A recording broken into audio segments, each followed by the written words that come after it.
Segala sesuatu halal bagiku, tetapi bukan semuanya berguna. Segala sesuatu halal bagiku, tetapi aku tidak membiarkan diriku diperhamba oleh suatu apapun. Makanan adalah untuk perut, dan perut untuk makanan. Tetapi kedua-duanya akan dibinasakan Allah. Tetapi tubuh bukanlah untuk percabulan, melainkan untuk Tuhan, dan Tuhan untuk tubuh. Allah yang membangkitkan Tuhan akan membangkitkan kita juga oleh kuasa-Nya. Tidak tahukah kamu bahwa tubuhmu adalah anggota Kristus? Akan kuambilkah anggota Kristus untuk menyerahkannya kepada percabulan? Sekali-kali tidak. Atau tidak tahukah kamu bahwa siapa yang mengikatkan dirinya pada perempuan cabul menjadi satu tubuh dengan dia? Sebab demikianlah kata Nas, keduanya akan menjadi satu daging.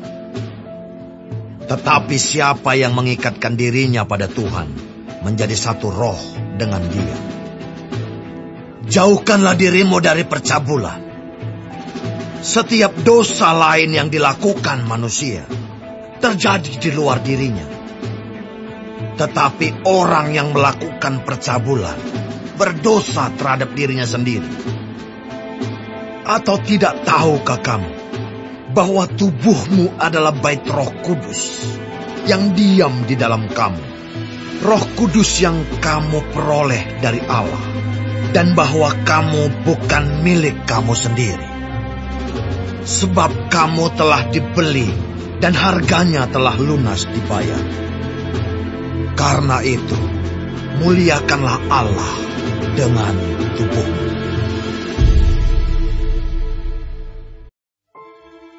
Dan sekarang, tentang hal-hal yang kamu tuliskan kepadaku, adalah baik bagi laki-laki kalau ia tidak kawin. Tetapi mengingat bahaya percabulan, baiklah setiap laki-laki mempunyai istrinya sendiri, dan setiap perempuan mempunyai suaminya sendiri. Hendaklah suami memenuhi kewajibannya terhadap istrinya, demikian pula istri terhadap suaminya. Istri tidak berkuasa atas tubuhnya sendiri, tetapi suaminya. Demikian pula suami tidak berkuasa atas tubuhnya sendiri, tetapi istrinya. Janganlah kamu saling menjauhi, kecuali dengan persetujuan bersama untuk sementara waktu, supaya kamu mendapat kesempatan untuk berdoa.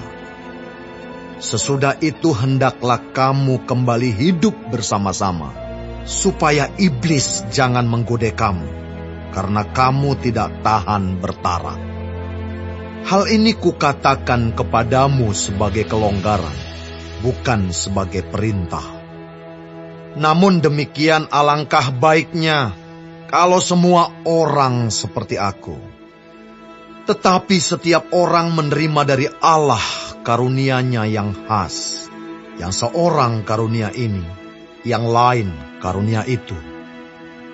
Tetapi kepada orang-orang yang tidak kawin dan kepada janda-janda aku anjurkan, supaya baiklah mereka tinggal dalam keadaan seperti aku. Tetapi kalau mereka tidak dapat menguasai diri, baiklah mereka kawin. Sebab lebih baik kawin daripada hangus karena hawa nafsu. Kepada orang-orang yang telah kawin, bukan aku, tetapi Tuhan perintahkan, supaya seorang istri tidak boleh menceraikan suaminya. Dan jikalau ia bercerai, ia harus tetap hidup tanpa suami, atau berdamai dengan suaminya. Dan seorang suami tidak boleh menceraikan istrinya. Kepada orang-orang lain, bukan, Tuhan katakan, Kalau ada seorang saudara beristrikan seorang yang tidak beriman, dan perempuan itu mau hidup bersama-sama dengan dia, janganlah saudara itu menceraikan dia. Dan kalau ada seorang istri bersuamikan seorang yang tidak beriman, dan laki-laki itu mau hidup bersama-sama dengan dia, janganlah ia menceraikan laki-laki itu. Karena suami yang tidak beriman itu dikuduskan oleh istrinya, dan istri yang tidak beriman itu dikuduskan oleh suaminya. Andai kata tidak demikian, niscaya anak-anakmu adalah anak cemar, tetapi sekarang mereka adalah anak-anak kudus. Tetapi kalau orang yang tidak beriman itu mau bercerai, biarlah ia bercerai.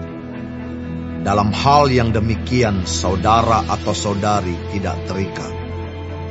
Tetapi Allah memanggil kamu untuk hidup dalam damai sejahtera. Sebab bagaimanakah engkau mengetahui, hai istri, apakah engkau tidak akan menyelamatkan suamimu? Atau bagaimanakah engkau mengetahui, hai suami, apakah engkau tidak akan menyelamatkan istrimu?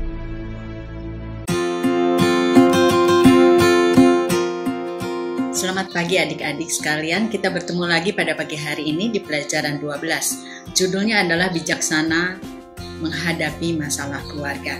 Sebelumnya kita akan berdoa terlebih dahulu. Bapa kami di surga, kami bersyukur kepadamu Tuhan Yesus untuk kebaikan Tuhan yang senantiasa menyertai kami.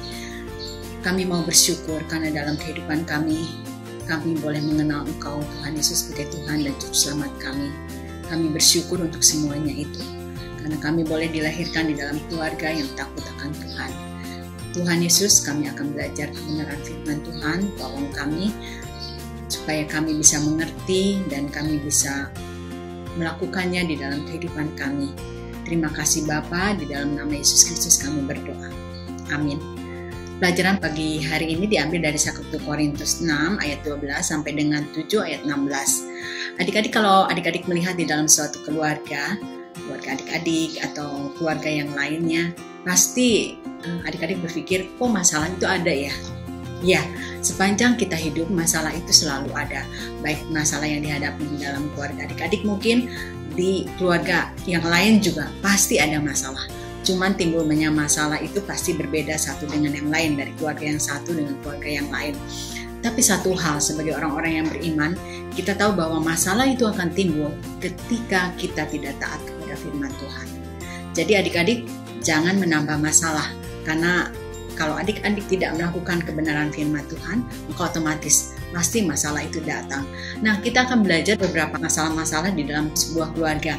Saya hanya melihat garis besarnya saja, nanti Pastor Alex akan mengupasnya secara lebih detail dan lebih terinci. Oke? Nah, adik-adik, pertama, masalah timbul ketika keluarga itu tidak seiman.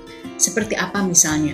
Mungkin adik-adik sekarang punya orang tua yang sama-sama orang yang takut akan Tuhan. Oh, itu luar biasa. Terpujilah nama Tuhan dan diberkatilah adik-adik kalau adik-adik dibesarkan di dalam keluarga yang takut akan Tuhan. Ibu, bapak, dan mami, papi itu anak-anak Tuhan yang takut akan Tuhan. Nah, masalah timbul kalau orang tua kita itu tidak seiman. Ya, orang tua tidak seiman itu akan menimbulkan masalah. Karena apa? Karena di dalam 2 Korintus 6 ayat 14 sampai 15 tertulis rambu-rambu yang seperti apa yang Tuhan inginkan di dalam sebuah perkawinan. Perbedaan iman itu akan menimbulkan kebingungan pada anak-anak. Ayah melakukan ini, ibu melakukan ini, yang menimbulkan kebingungan. Nah, hubungannya dengan adik-adik apa? Kalau adik-adik nanti suatu saat mencari teman hidup, ingat ayat ini, pasangan yang tidak seiman itu akan menimbulkan masalah nantinya. Bagaimana kalau itu sudah terjadi terhadap orang tua adik-adik? Tentunya adik-adik mulai berdoa terus dan cari kesempatan untuk bersaksi. Sebagai seorang anak, lakukanlah sesuatu yang baik sehingga mereka itu boleh melihat kesaksian kehidupan kita. Nah, yang kedua adalah mengenai orang tua tunggal. Adik-adik, kalau adik-adik sekarang dibesarkan dalam orang tua tunggal, misalnya hanya seorang ayah atau hanya seorang ibu, orang tua tunggal itu bisa disebabkan oleh karena perceraian, oleh karena salah satu meninggal. Kita melihat di sini perceraian itu bisa disebabkan berbagai macam hal. Ya, kalau adik-adik lihat di dalam firman Tuhan, ada karena perzinahan, karena ada perselingkuhan, karena ada KDRT dan lain sebagainya yang menimbulkan perceraian. Tetapi orang tua tunggal itu apakah salah dibesarkan di dalam orang tua tunggal? Tidak salah kalau orang tua tunggal itu yang takut akan Tuhan dan mengajar adik-adik juga untuk takut akan Tuhan. Tetapi kita melihat di sini di dalam cerita Alkitab itu ada beberapa yang kemudian karena meninggal dibesarkan oleh orang tua tunggal, seperti Timotius yang dibesarkan oleh nenek dan juga oleh ibunya Lois dan Enike. Ya, kita lihat di sini ternyata tidak salah juga ketika orang tua tunggal itu membesarkan seorang anak, tetapi yang harus kita perhatikan adalah tanggung jawab daripada orang tua tunggal itu sama untuk mendidik anaknya, dan adik-adik tentunya punya tugas untuk meringankan beban orang tua dengan memperlihatkan kasih, dengan memperlihatkan tingkah laku yang baik, dengan belajar yang rajin. Orang tua tunggal itu seperti yang saya katakan tidak masalah ketika orang tua membesarkan dengan kasih dan penuh tanggung jawab. Dan adik-adik kalau dibesarkan dalam orang tua tunggal, jangan pernah kata bahwa aku tidak seberuntung orang lain. Tidak, sama saja ya. Tapi yang tanggung jawab adik-adik juga sama, adalah menyenangkan hati Tuhan dan membantu ayah atau ibu yang sekarang membesarkan adik-adik. Nah, yang ketiga adalah mengenai masalah ekonomi keluarga, yang mungkin adik-adik bisa baca, seringkali baca, ekonomi keluarga itu seringkali menimbulkan permasalahan di dalam keluarga. Itu karena apa? Karena salah satu mungkin karena ayah yang tidak dapat melakukan tugas dan kewajibannya dengan baik. Ya, misalnya ayah yang malas bekerja dan lain sebagainya, atau juga satu keluarga yang orang tuanya tidak bisa mengelola keuangan dengan baik, foya-foya, sehingga seperti itu. Setiap keluarga membutuhkan uang, tetapi uang itu harus dikelola dengan baik dan penuh tanggung jawab.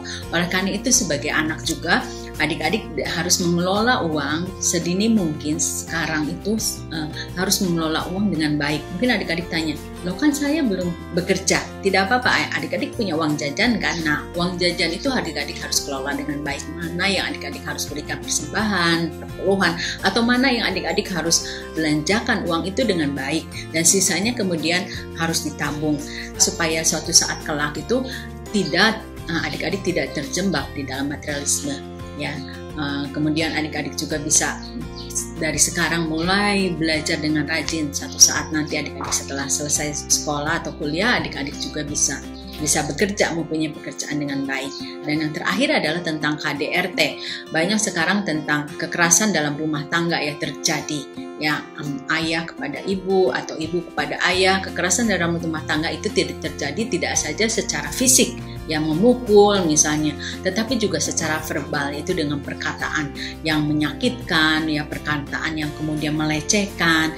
Itu terjadi di dalam keluarga. Oleh karena itu adik-adik sebagai seorang anak, adik-adik harus memperlihatkan tanggung jawab adik-adik untuk berkata-kata dengan benar.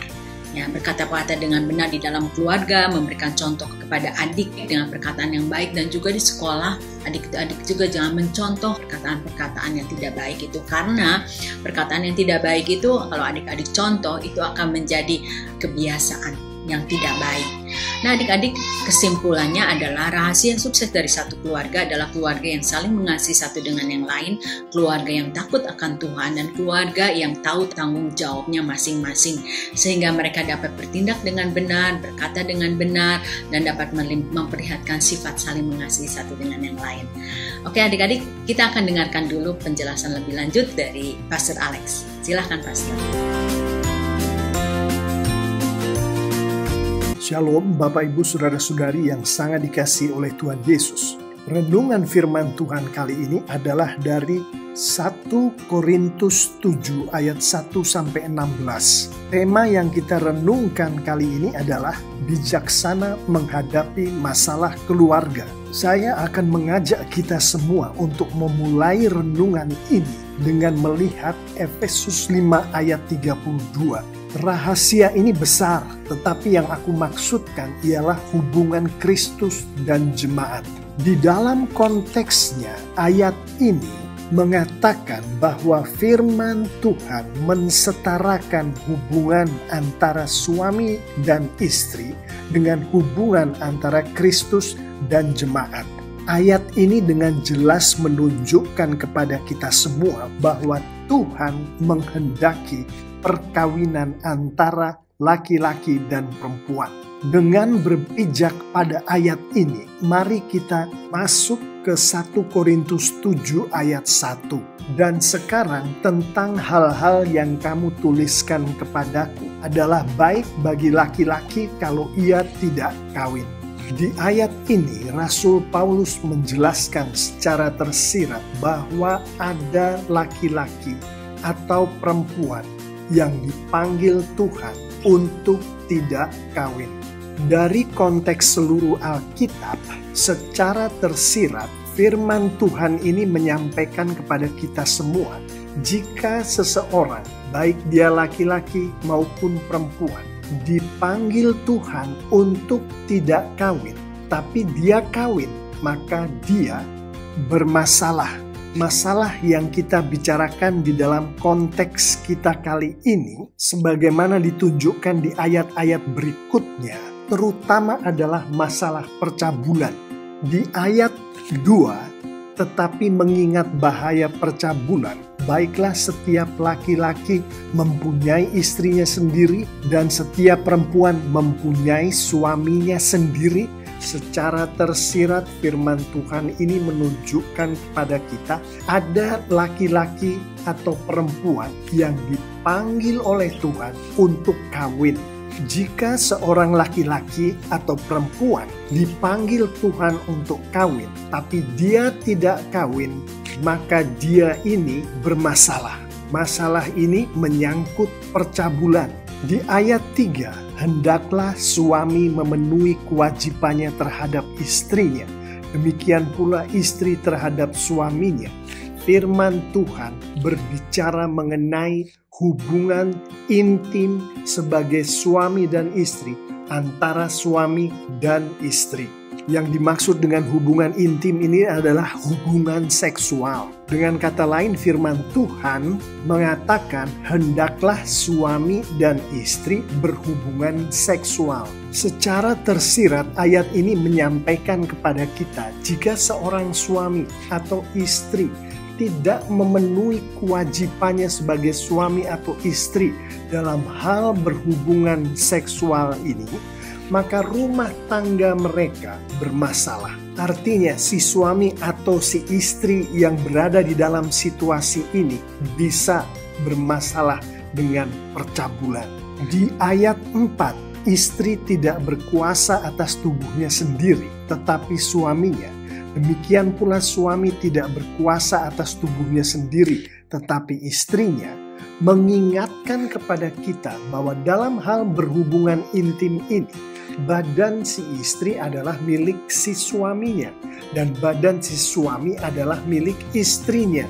Secara tersirat ayat ini menyampaikan kepada kita jika seorang suami atau seorang istri lebih mementingkan diri mereka masing-masing dalam hal berhubungan intim ini, maka rumah tangga mereka bermasalah. Lagi bermasalah di sini ada hubungannya dengan percabulan.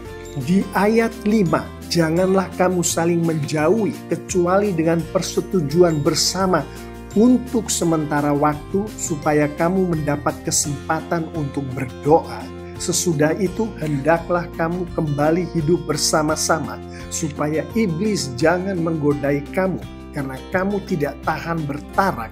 Mengingatkan kepada kita dalam hal berhubungan intim ini, firman Tuhan menghendaki istri tidak menolak keinginan suaminya dan suami tidak menolak keinginan istrinya. Ayat ini secara tersirat menunjukkan jika penolakan ini terjadi. Pertama, tidak atas persetujuan bersama. Kedua, dalam waktu yang lama. Ketiga, bukan untuk keperluan berdoa atau beribadah. Maka rumah tangga mereka bermasalah. Lagi masalah di sini ada hubungannya dengan percabulan. Di ayat 6, hal ini kukatakan kepadamu sebagai kelonggaran, bukan sebagai perintah. Rasul Paulus mengatakan bahwa mengenai penolakan yang dia sampaikan di ayat 5 tadi, yang terjadi atas persetujuan bersama dalam waktu yang sementara atau singkat dan untuk keperluan berdoa atau beribadah, itu adalah nasihat dari Rasul Paulus, bukan perintah. Di ayat 7, namun demikian alangkah baiknya kalau semua orang seperti aku, tetapi setiap orang menerima dari Allah karunia-Nya yang khas, yang seorang karunia ini, yang lain karunia itu. Ayat ini mengingatkan kepada kita semua bahwa setiap kita, baik laki-laki ataupun perempuan, memiliki karunia dalam hal kawin. Secara tersirat, ayat ini juga menunjukkan kepada kita mereka yang memiliki karunia untuk kawin namun tidak kawin, atau mereka yang memiliki karunia untuk tidak kawin tapi dia kawin. Maka orang-orang yang seperti ini akan memiliki masalahnya masing-masing di dalam kehidupan mereka. Di ayat 8, tetapi kepada orang-orang yang tidak kawin dan kepada janda-janda, aku anjurkan supaya baiklah mereka tinggal dalam keadaan seperti aku. Rasul Paulus memberikan nasihat, bukan perintah, bagi mereka yang belum menikah dan bagi suami atau istri yang istri atau suaminya sudah meninggal. Lebih baik mereka itu tetap hidup sendiri. Di ayat 9, tetapi kalau mereka tidak dapat menguasai diri, baiklah mereka kawin, sebab lebih baik kawin daripada hangus karena hawa nafsu. Firman Tuhan menyampaikan, jika mereka yang disebutkan di ayat 8 tadi tidak dapat menahan nafsu birahi mereka, maka sebaiknya mereka itu kawin. Sebab kalau mereka itu tidak kawin, maka mereka bermasalah. Kembali, masalah ini adalah masalah percabulan. Di ayat 10, kepada orang-orang yang telah kawin, bukan aku, tetapi Tuhan perintahkan supaya seorang istri tidak boleh menceraikan suaminya. Firman Tuhan mengatakan bagi mereka yang sudah kawin, di sini Rasul Paulus mengacu kepada istri dan suami yang keduanya adalah anak-anak Tuhan. Si istri tidak boleh menceraikan suaminya. Ini perintah dari Tuhan. Secara tersirat, ayat ini menunjukkan kepada kita kalau si istri menceraikan suaminya, maka si istri bermasalah. Ayat 11, dan jikalau ia bercerai, ia harus tetap hidup tanpa suami atau berdamai dengan suaminya. Dan seorang suami tidak boleh menceraikan istrinya. Ayat ini melengkapi ayat 10, di mana bagi istri yang menceraikan suaminya, si istri tidak boleh kawin lagi. Atau si istri ini boleh kembali lagi ke suaminya. Suami tidak boleh menceraikan istrinya. Ayat ini secara tersirat menunjukkan kepada kita istri yang cerai dan menikah lagi dengan laki-laki lain, dan suami yang menceraikan istrinya, mereka masing-masing bermasalah. Di ayat 12, kepada orang-orang lain aku, bukan Tuhan, katakan, kalau ada seorang saudara beristrikan seorang yang tidak beriman, dan perempuan itu mau hidup bersama-sama dengan dia, janganlah saudara itu menceraikan dia. Firman Tuhan menyampaikan jika seorang suami beristrikan perempuan yang tidak percaya pada Tuhan Yesus, jika si perempuan ini tidak mau bercerai, maka si suami tidak boleh menceraikannya. Secara tersirat, ayat ini menunjukkan jika si suami menceraikan istrinya, maka si suami bermasalah. Melengkapi ayat 12 di ayat 13, dan kalau ada seorang istri bersuamikan seorang yang tidak beriman, dan laki-laki itu mau hidup bersama-sama dengan dia, janganlah ia menceraikan laki-laki itu. Firman Tuhan menunjukkan jika seorang istri bersuamikan laki-laki yang tidak percaya pada Tuhan Yesus, jika si laki-laki ini tidak mau bercerai, maka si istri tidak boleh menceraikan suaminya. Secara tersirat ayat ini menunjukkan jika si istri menceraikan suaminya, maka si istri itu bermasalah. Di ayat 14, karena suami yang tidak beriman itu dikuduskan oleh istrinya, dan istri yang tidak beriman itu dikuduskan oleh suaminya. Andai kata tidak demikian, niscaya anak-anakmu adalah anak cemar, tetapi sekarang mereka adalah anak-anak kudus. Firman Tuhan ini menunjukkan suami yang tidak beriman dilayakkan menjadi milik Tuhan karena istrinya yang beriman kepada Tuhan Yesus. Istri yang tidak beriman dilayakkan menjadi milik Tuhan karena suaminya yang beriman kepada Tuhan Yesus. Sehingga anak-anak dari mereka ini adalah anak-anak yang adalah milik Tuhan. Di ayat 15, tetapi kalau orang yang tidak beriman itu mau bercerai, biarlah ia bercerai. Dalam hal yang demikian, saudara atau saudari tidak terikat, tetapi Allah memanggil kamu untuk hidup dalam damai sejahtera. Rasul Paulus menambahkan, jika baik si suami maupun si istri yang tidak percaya pada Tuhan tadi menghendaki perceraian, maka si istri maupun si suami yang beriman kepada Tuhan Yesus hendaknya jangan menahan mereka, karena Tuhan tidak menghendaki pertikaian antara suami dan istri di dalam perkawinan. Di ayat 16, sebab bagaimana engkau mengetahui, hai istri, apakah engkau tidak akan menyelamatkan suamimu? Atau bagaimanakah engkau mengetahui, hai suami, apakah engkau tidak akan menyelamatkan istrimu?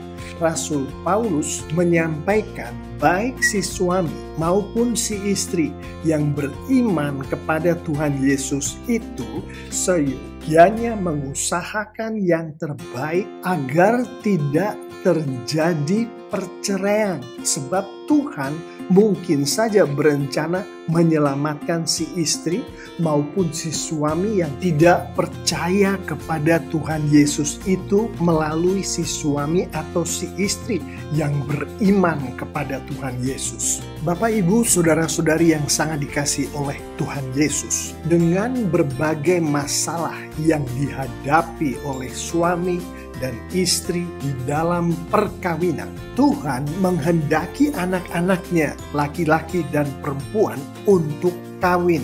Firman Tuhan mengatakan hal ini dengan jelas di Kejadian 1 ayat 27 sampai 28. Maka Allah menciptakan manusia itu menurut gambarnya. Menurut gambar Allah diciptakannya dia, laki-laki dan perempuan, diciptakannya mereka. Allah memberkati mereka, lalu Allah berfirman kepada mereka, beranak cuculah dan bertambah banyak, penuhilah bumi dan taklukkanlah itu, berkuasalah atas ikan-ikan di laut dan burung-burung di udara dan atas segala binatang yang merayap di bumi. Hal beranak cuculah ini dari konteks Alkitab kita mengetahui dengan pasti harus terjadi perkawinan terlebih dahulu antara anak-anak Tuhan yang perempuan dan yang laki-laki. Mari kita tutup renungan firman Tuhan kali ini dengan beberapa penerapan bagi Anda baik laki-laki maupun perempuan yang sudah tiba waktunya untuk kawin. Penerapan-penerapan dari nas kita kali ini adalah penuhilah panggilan Anda baik sebagai laki-laki maupun sebagai perempuan dalam hal hubungan intim antara suami dan istri atau hubungan seksual antara suami dan istri. Patuhilah petunjuk dari firman Tuhan. Hidupilah dan syukurilah karunia Tuhan akan perkawinan. Taatilah janji perkawinan. Jika Anda menikah, jangan bercerai. Bila Anda adalah laki-laki atau perempuan yang belum tiba saatnya untuk kawin, maka berdoalah bagi saudara Anda, bagi teman-teman Anda yang sudah tiba saatnya bagi mereka, baik laki-laki maupun perempuan, untuk kawin, supaya mereka diberkati oleh Tuhan di dalam mereka memenuhi panggilan, menghidupi karunia Tuhan akan perkawinan. Sharingkanlah kepada mereka apa yang Anda dengar kali ini. Saya mengimani jika anak-anak Tuhan mengikuti penerapan dari nas yang kita renungkan pada hari ini, maka Tuhan kita akan dipermuliakan. Dan anak-anak Tuhan yang mempermuliakan Tuhan, Alkitab mengatakan mereka akan diberkati oleh Tuhan dengan luar biasa. Amin. Nah, adik-adik, sudah hampir habis waktu kita ya. Ayat hafalan pada minggu ini yaitu dari Kolose 3 ayat 15, yaitu dikatakan, hendaklah damai sejahtera Kristus memerintah dalam hatimu, karena untuk itulah kamu telah dipanggil menjadi satu tubuh, dan bersyukurlah. Adik-adik, saya ingatkan lagi bahwa nanti pelajaran 13 adalah pelajaran yang terakhir minggu depan. Adik-adik kalau sudah terkumpul persembahan, adik-adik minggu depan silahkan mentransfernya di rekening nomor ini ya. Oke, kita akan berdoa dan menutup pelajaran kita pada pagi hari ini. Bapa di surga, dengan penuh rasa syukur kami datang kepada Tuhan, karena Tuhan sudah memberkati kami dengan keluarga, orang tua yang takut akan Tuhan. Kalaupun ada di antara kami, Tuhan, orang tua kami atau di antara keluarga kami yang belum mengenal Tuhan, biarkan kami boleh terus berdoa untuk mereka, dan biarkan kami boleh terus juga mengasihi mereka dengan memperlihatkan sifat kasih kami kepada mereka. Kami berdoa Tuhan, melalui pelajaran ini kami bisa mengenal, kami bisa tahu segala sesuatu yang kami harus lakukan ketika kami sebagai bekal ketika kami nanti dewasa. Terima kasih Bapa, sertai sepanjang hari minggu ini, hari demi hari penyertaan Tuhan berserta dengan kami, dan ajar kami sekalian untuk waspada dan senantiasa menjaga protokol kesehatan kami Tuhan, supaya kami tidak terserang hal-hal atau penyakit yang menakutkan saat ini. Terima kasih Bapa, di dalam nama Yesus Kristus kami berdoa. Haleluya, amin. Selamat pagi adik-adik, sampai jumpa.